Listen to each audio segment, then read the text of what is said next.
purposes, because that way when I record it, I make sure that we just see Chief Chacon for our end too. So I'm going to go ahead and hide my video, and I'm going to go ahead and start recording, and we are good to go. Thank you, Chief.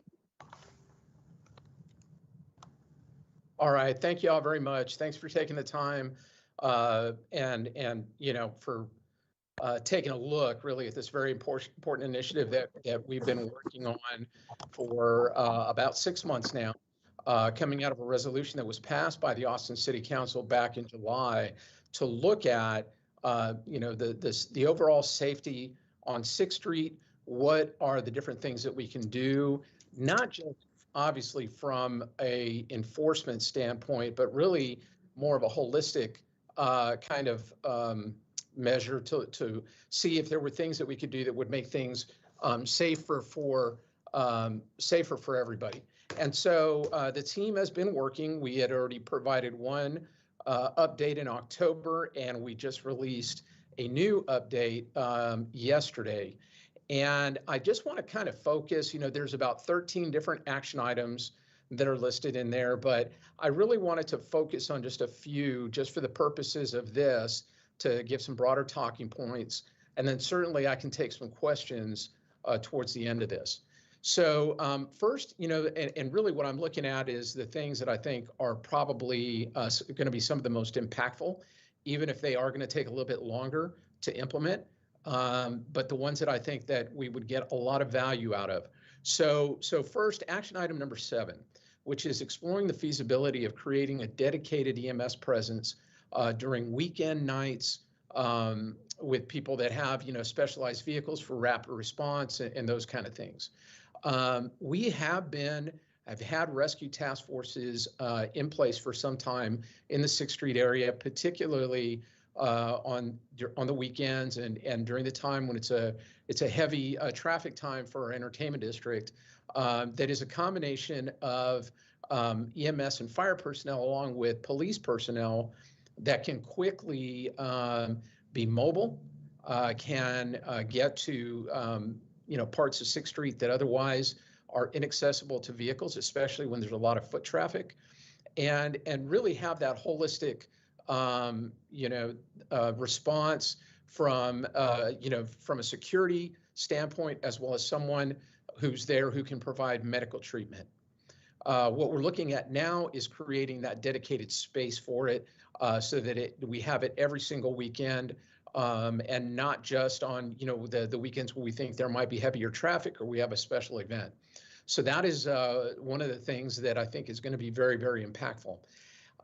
Action item number 8 discusses a process and program for creating licensing for businesses that stay open after midnight, so that there's mandatory safety plans in place and that it includes minimum security requirements as part of their operations, and they have regular ongoing training, cooperation and coordination with the police department. So that we create, you know, really kind of a baseline plan for businesses that make it, that, you know, that if they get the large crowds, if we have something that happens in there, we have the security, the private security personnel that work there that know what they should do and have kind of practiced this already a little bit with the police department and have plans in place. We think that would be very, very beneficial.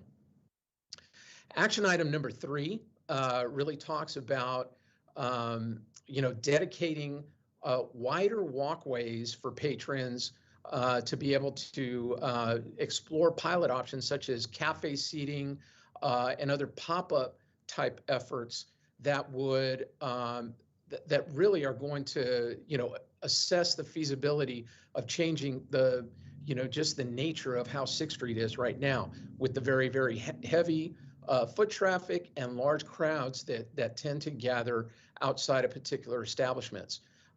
You know, by placing, you know, cafe seating out there, that would certainly change that culture a little bit. And we think that may be beneficial, as well as expanding the hours when people can really enjoy the entertainment district. The last thing that really is part of that we think is very important is to really work on the barricading that we have for the 6th Street area. We're always worried about vehicles that might end up downtown. We plan for that, and we want to make sure that we have the very best equipment in place. So we will be putting forward in the future, some different ideas on things that we can do in the area of barricades that really make it a little bit safer. Those are kind of my prepared comments. I'll go ahead and open it up for questions. If we should we keep our cameras off or for the question?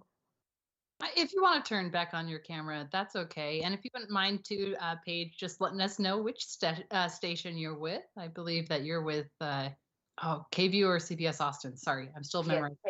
Yes, Paige Hubbard here with CBS Austin. Thank you all so much for making this available to us.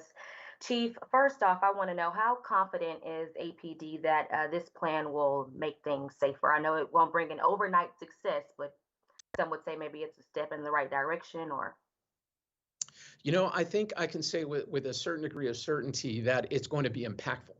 And that's the most important thing, because just like you said, we're not going to have overnight change that's going to happen in the area.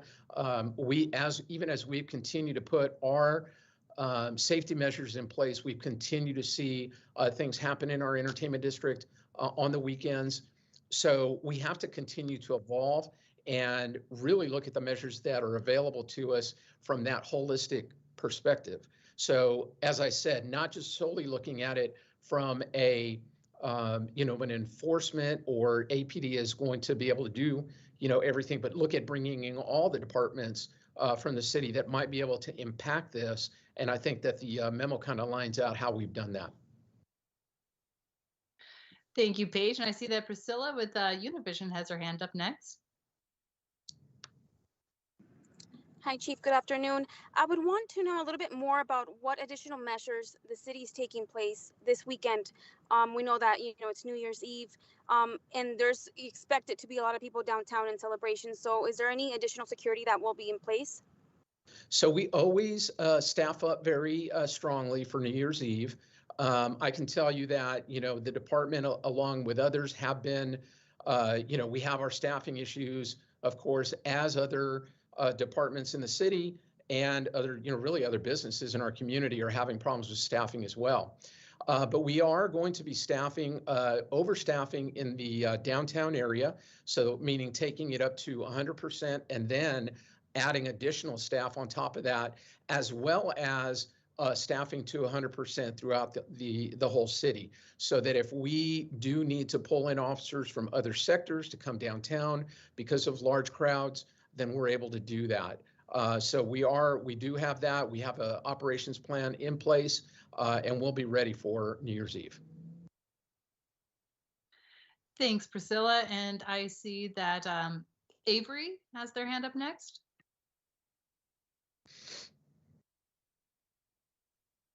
Hey there, Avery Travis with KXAN News. Thanks for having us.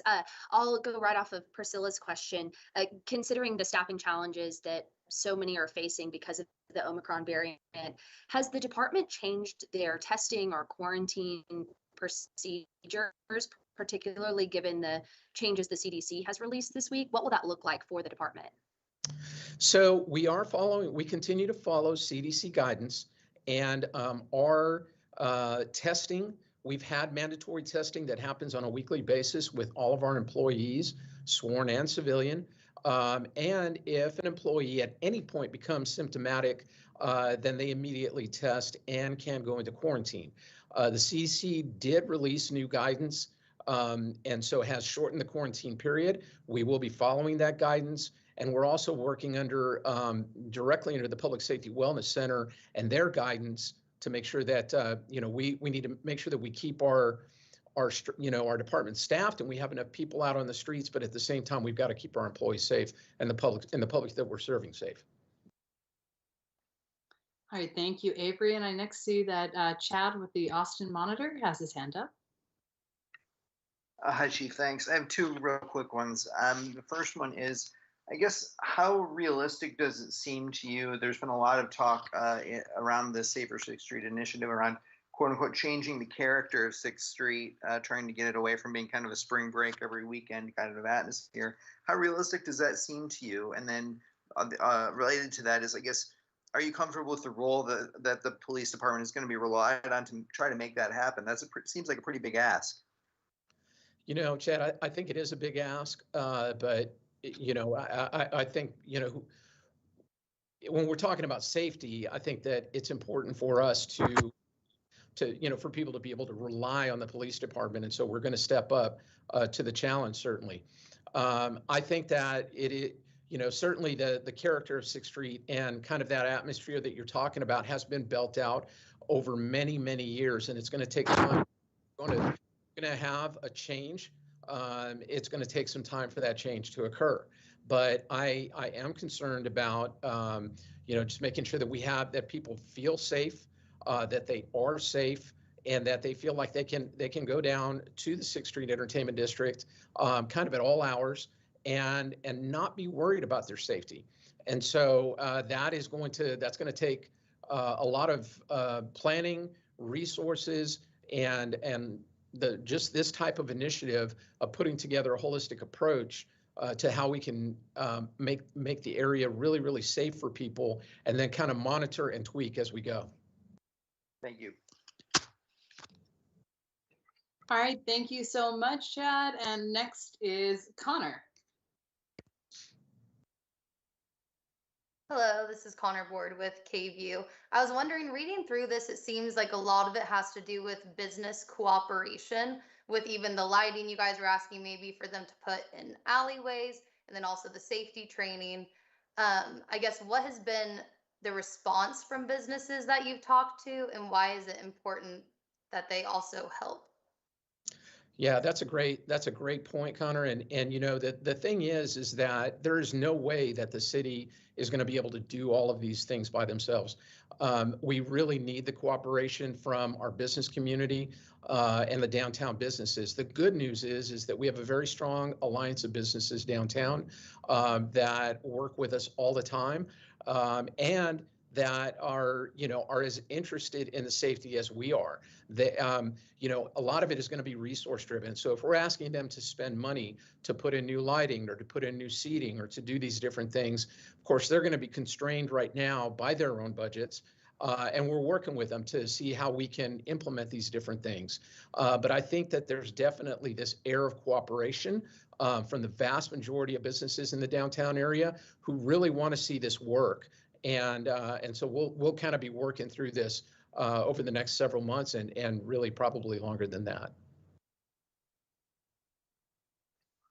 Thank you, Connor. And I have John with Fox 7 next. Hi, Chief. Thanks for doing this. We appreciate it. John from Fox 7. I had two quick things, really quick on the staffing issue for New Year's Eve and kind of the COVID issue together. Are there any concerns that COVID could put enough officers kind of out of the picture where that might hurt whatever contingency plan you guys have for staffing? Yeah, you know, I'd be foolish to say that I'm not worried about COVID. I'm worried about COVID. I really am. You know, we're seeing a surge right now because of the Omicron variant, which thankfully we don't have any officers that are hospitalized, but I am seeing an uptick in the number of positive cases, the number of infections. And, you know, we've got to put those contingencies in place and be ready. And so as the command staff is having those discussions now to make sure that we're ready for New Year's Eve. And, you know, we'll be making sure all of our officers are using the right protocols and are making themselves as safe as possible. We also worry, about the interactions with the public. We ask the public to please, be, themselves to be cognizant of the fact that COVID is very much with us. And, we don't want to see those super spreader events. So for them to exercise caution as well. But we will have contingencies in place to make sure that we're properly staffed for New Year's Eve. Really quick, just on the lighting component of it, can you talk a little bit more about what that's going to look like? I understand that, things have already been done, that, lights have been fixed that were broken. What could that look like in the future, and how important a component is that? I know a lot of people, just have concerns about walking in that area and making sure it's adequately lit. Right. When you go to 6th Street on the during the nighttime and on the weekends, you will see that generally most places are fairly well lit. And like you said, we have had we've had the city come out and fix a number of lights that were broken. What there continues to be a concern about is in the alleyways that are not the main streets, and that those sometimes can be pretty dark, and that people use them quite a bit. So that's where we're going to be looking for alternative ways to increase the lighting, because putting poles in there is not realistic. And really looking to our business community to help us out with that and increasing the safety in those areas. I think that largely they have a mind to do that. Thank you, Chief. Appreciate it. You bet. All right, and the hands I see still up have asked some questions before, so I want to wrap it up for the chief here pretty quickly. Is there anyone who hasn't asked a question yet who would like to ask one?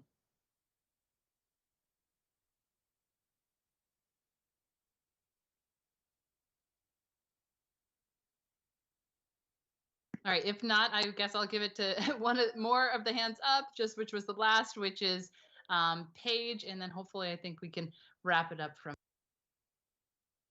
Chief, I know you talked about, this has been a plan that you all have been working on for the past 6 months, and we know that there's been past incidents, but what was the turning point or the catalyst for you all to say, okay, things keep happening, what brought us all here today to share these plans or initiatives to, keep things safe? Yeah. I'm not sure that there was any one catalyst, but you remember 6 months ago is when we had our mass shooting that occurred in the downtown area. And, that's going to live with this community for a while. I think that, it certainly will always bring the safety of our downtown area back to the forefront. An incident that happens like that, I certainly do not want to see any more incidents like that, but we've continued, even in the months since, to see shootings that have happened in our downtown area. I've been talking about gun violence and responsible gun ownership and making sure that we're securing our weapons and don't make them available to be stolen the very best that we can, because we have seen a proliferation of illegally owned firearms on the street. My officers continue to make seizures on a weekly basis of illegally owned firearms. And it continues to just be a very, very big concern for me and for this department. And so, that I think kind of in hand with the things that we've seen happen, plus the history. And we know this is not a new phenomenon, and really saying we need to come up with this really, really robust plan to address these things. And so I think all of that together is really what was a catalyst to get this thing going. Thank you. Any final thoughts, Chief? No, once again, just thanks everyone for taking the time. Hopefully I was able to answer at least a few questions and to give some broader perspective. This is really, the next step in the process. And we have a lot of work to do to continue to make our entertainment district safe. But it certainly is my mission and the mission of the Austin Police Department to do that. We want our community to be and feel safe. And we're going to keep on working on it. So again, thank you. Y'all have a wonderful day.